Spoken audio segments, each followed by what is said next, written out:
So, who here drives a diesel? Does anybody perhaps drive a diesel?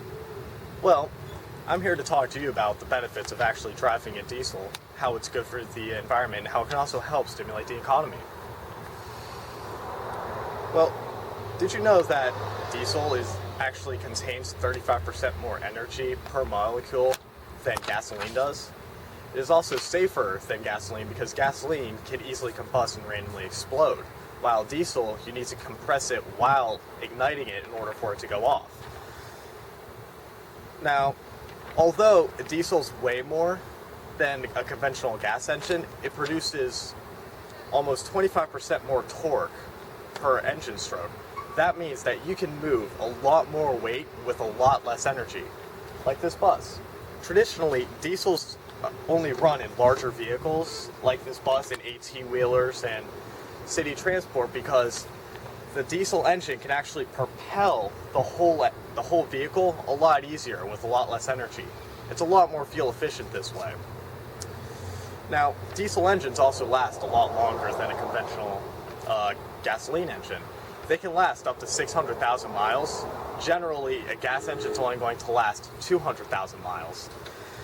Now, environmentally, they also make a lot nicer of an engine because they don't put out nearly as much CO2 as a normal gas engine does. And also, when they make the large puffs of the large clouds of black smoke, those particles are actually large enough to see. Since those particles are actually large enough to see, they actually aren't lighter than air. Although you see it fly and dissipate into the atmosphere, those particles will fall back to Earth and then just disintegrate into the land naturally. Now that we've talked about the problem that people aren't driving diesels, now we can talk about more of a solution to this.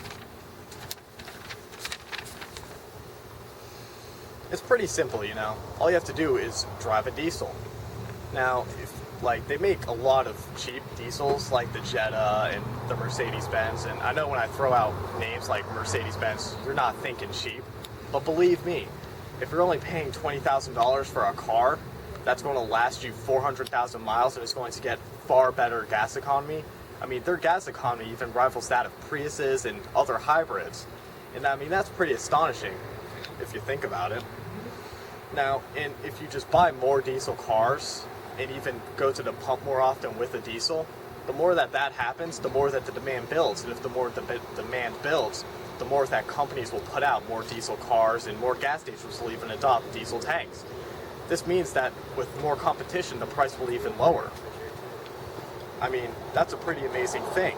This is even boosting the economy. It'll bring more jobs to America and people will just be driving more clean diesel.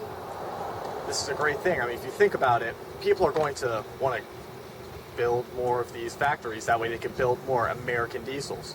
Traditionally, American diesels have been more efficient and more stronger and last longer than that of, say, European diesels. Like, let's take the Detroit 60 diesel. It is the first diesel to have mechanical and electronical gas injection. The fuel injection that diesel brought to America was amazing. It boosted the fuel economy almost 30%, while also making it more efficient at the same time. This was a great achievement. It actually has set the standard for all diesels around the world. I mean, it's just a simple fact. You drive diesel, you're helping the economy, you're helping the world. You are helping make this planet a better place. So, in conclusion, I've talked to you about how diesels are better, how diesels benefit the environment and the economy, and how just you, can buy diesel and help save the planet. And my lasting impression, this diesel bus. It is a beautiful work of art, and we should all learn to appreciate it more.